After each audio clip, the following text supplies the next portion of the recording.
A group of Nigerians stormed the Federal High Court premises in Abuja to protest the arrest and cybercrime charges against Omoyele Sowore, the convener of Revolution Now. And here's what we know so far.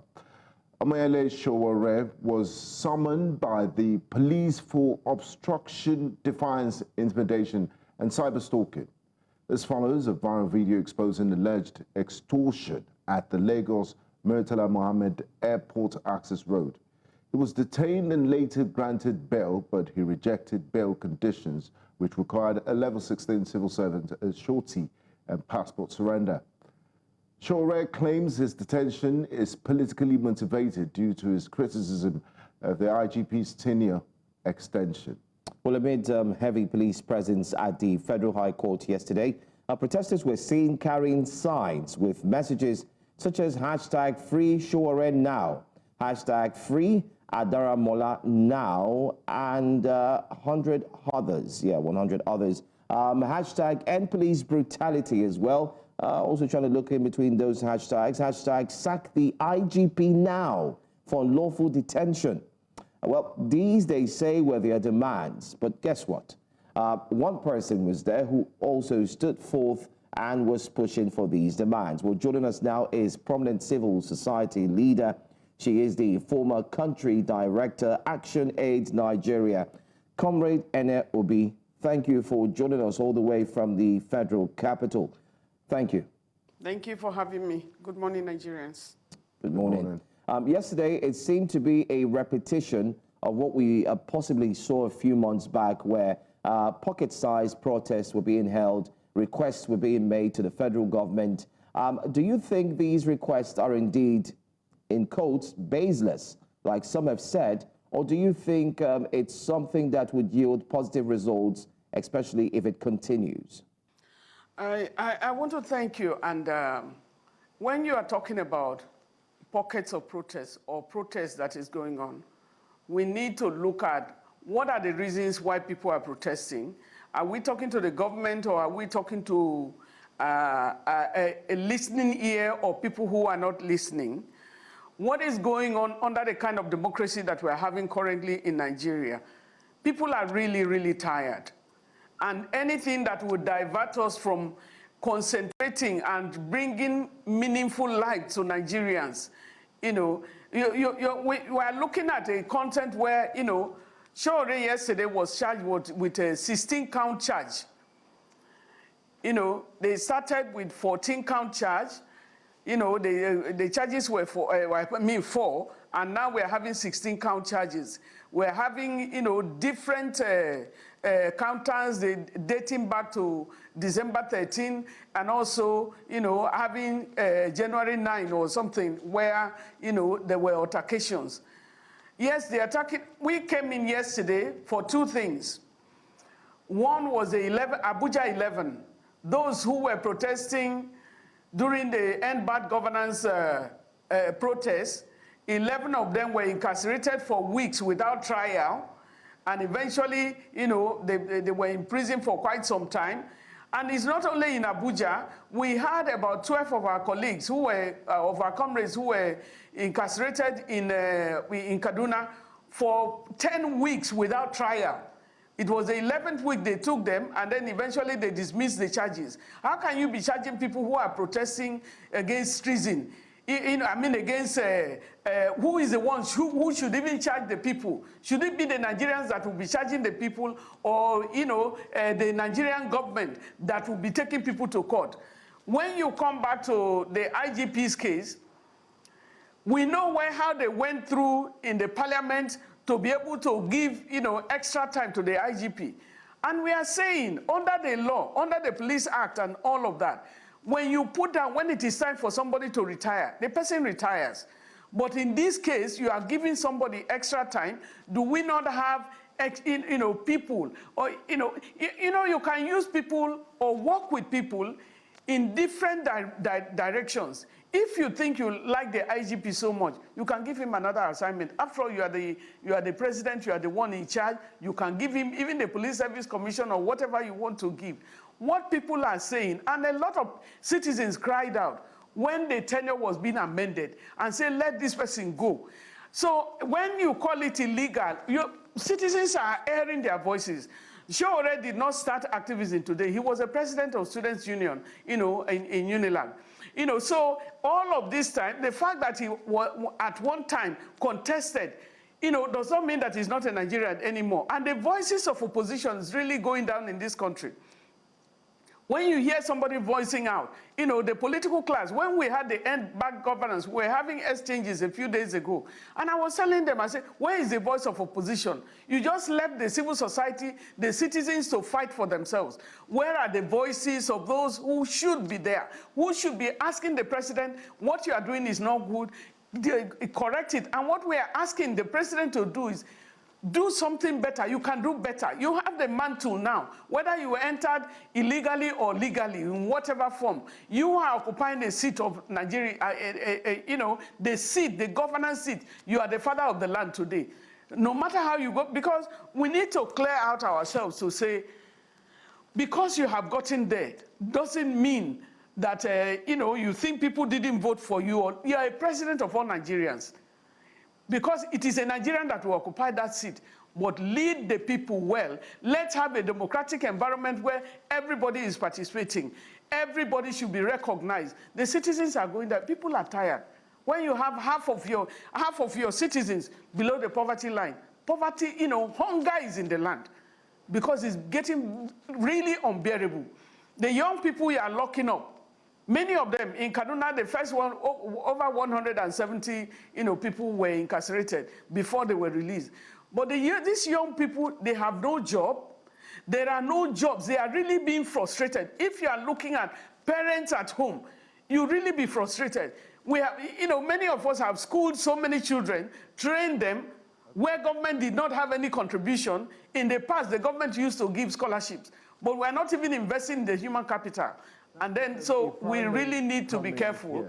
We are calling on the government, all of these frivolous charges, let them drop it.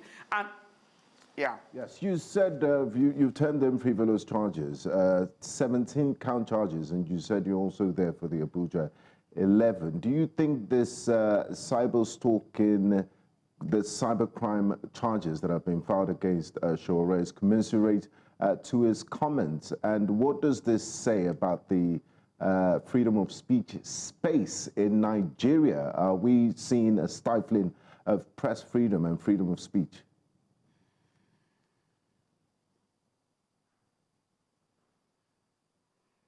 I think if you look at the issue of press freedom, and if you go back to fundamental human rights, Chapter 2 of the Constitution is one of the areas where, so many countries even copy that of Nigeria, but they always find the excuse that is not justiciable, and that is that you cannot take anybody to court, you cannot, but a country like Ghana and Kenya were able to find it in their constitution to institute the justiciability of the freedom of movement, the freedom of speech, and all of that. In this government, more journalists have been arrested than when you have, than the last government. And you are looking at, and it's an APC, government, but we are not even worried about the party, but the humans that are there. President Tinubu was one of those who encouraged civil society, in the past. How come he's now the one who is trying to quell, because there's a shrinking space, for citizens to exist? If we don't have press freedom, and I really want to commend the Nigerian press for what they have done so far in upholding democracy in Nigeria, even despite all the odds. I remember during the end bad governance, protests, so many of them were shot, and some of them lost their phones, at the problems that busted out, at the Moshood Abiola Stadium on is it day 3 or so of the protest. So we are talking about freedom for Nigerians. Nigerians are tired of so many things that people are doing, but we find our way. The resilience of Nigerians is really something that you cannot even quantify, because they do so many things and then we look alike. It is Sowore today, and they are bringing countless charges. It will be another person today. It was Dele Faroti, the other day. And then now is a Abuja 11. Children are being charged for treason. They are charged for mutiny. Mutiny of what? What are we talking about? We are watching, Nigerians are watching when there is a huge corruption in the land, and when you are also looking at, a lot of people, the kind of expenditure of the government. They talked about Justice Oresanya report. Oresanya report talked about cutting down expenditure, and what we are seeing is increasing the expenditure. Leaders need to lead. They need to show us that they really care by the way they are living. The guy in Niger, the military junta in Niger, their leader is still using the old vehicle that was left down. But when our government came in, look at the president buying jets. Look at the president buying, one of the highest, vehicles that anybody can buy when your people are very poor. It shows that the political class in this dispensation of democracy is really almost a wasted generation. But like we always said, in as much as so many people are corrupt, there are still some Nigerians there in the civil service, in the police force, and in so many places that can never be corrupt. And we uphold them, we commend them. Nigeria is our country. It's one of the best countries in the world, and we will be able to sanitize this. But we need more voices of opposition. People need to come out and call Nigeria, the government to order. Okay. I'd like us to look at a mention from you yesterday where you talked about the president during his heydays. He also put forth his foot, engaged in protesting, engaged in ensuring that he got a lot of persons talking, especially during the military regime. But now it seems like President Bola Ahmed Tinubu is not accepting anyone who wants to, toe the same line. What's your thought on that? Do you think it's actually the president, or do you think it's actually the people around him who don't want that to happen? What's your thought?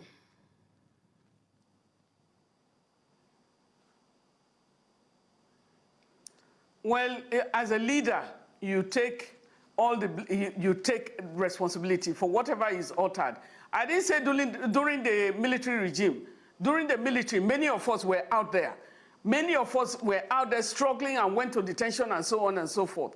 But it was during, I think that was Jonathan's regime, when, in 2012, 2013 and thereabout, that Tinubu was able to come out with the opposition. And one of the things that was key at that time, one of it was the issue of price, fuel increase, subsidy. And they fought, the whole opposition, all the political, parties, many of them came out and supported, were supporting the civil society and saying no to subsidy. And he said immediately, and President Goodluck Jonathan was able to go and adjust, because there was a huge, outcry. So what is happening now? Was Tinubu involved in the protests at that time? Just with the civil society, so for his own means or gains, or was he truly, there for Nigeria? When you are talking of fuel subsidy, let me just put it right here. When they are talking of that, Nigeria, I keep hanging on that. The only OPEC country that does not refine oil. All our 4 refineries just went down the drain, and then we are in it. And so we need to put the whole thing in a different perspective.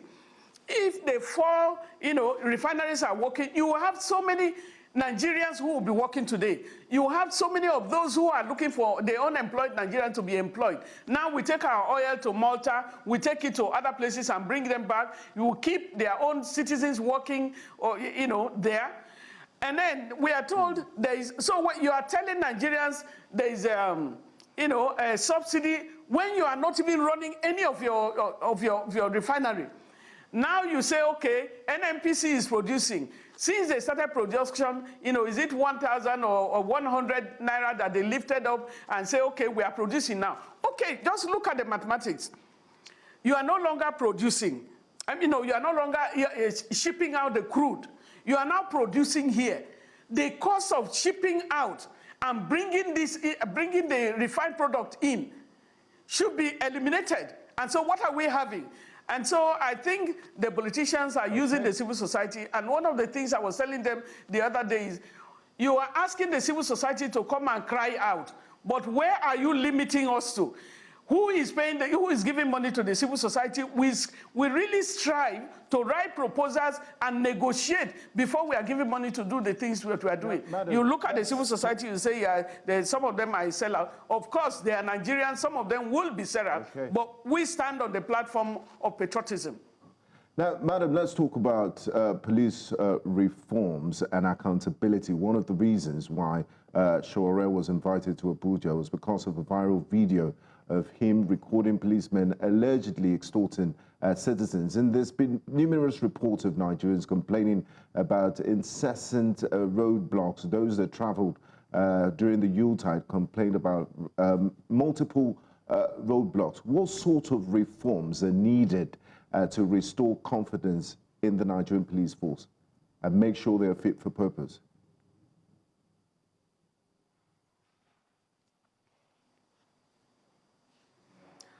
I think we need to separate criminality from a normal perspective. The Nigerian police force, they have the intelligence. They are very intelligent people. So let's not be deceived that they don't have the grasp of the work that they're supposed to do. One of the things you also see, though it's not an excuse, is you keep the police in some different places, even in conflict zones. You put them on the road. Do you give them water to drink? Do you make supplies for them? Do you really take care of the police force? Because when we are looking at the police, it's like we put them at bay, as if they are not human beings.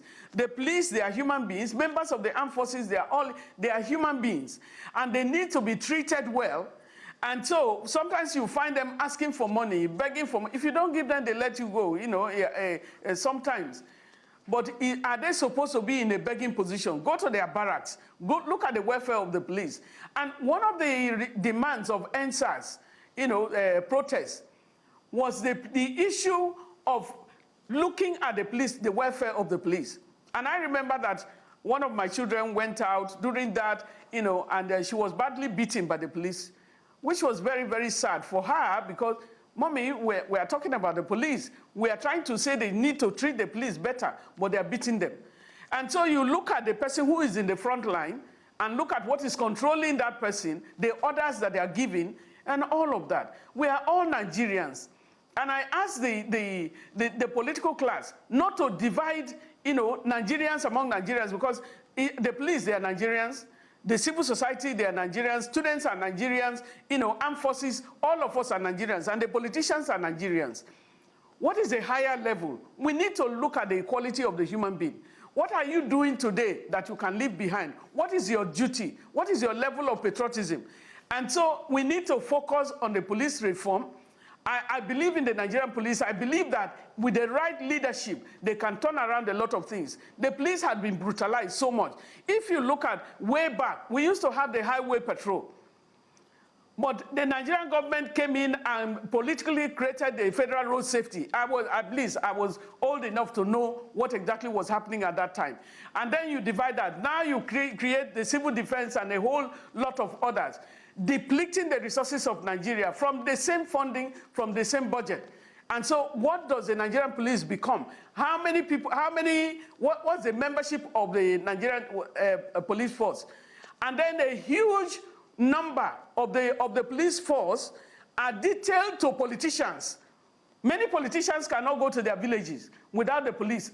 How many police have been killed because they are guarding people? These are children of Nigerians. We need to pay attention to the quality of citizenship, the quality of life, to let's know that one life matters, one life of the police matters, one life of every citizen matters.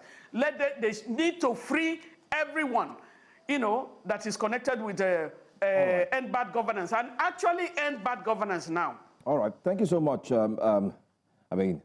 Comrade Ene Obi. It's a lot to unpack, but I want to thank you so much for joining us, Comrade Ene Obi. It's a very, very tight situation, but then again, we'll get to see what the conversation would lead to, and also we'll get an update from Sowore, who should join us pretty soon for this conversation as well. Thank you for your time, and thanks for joining us, and have a great morning. Thank you, madam.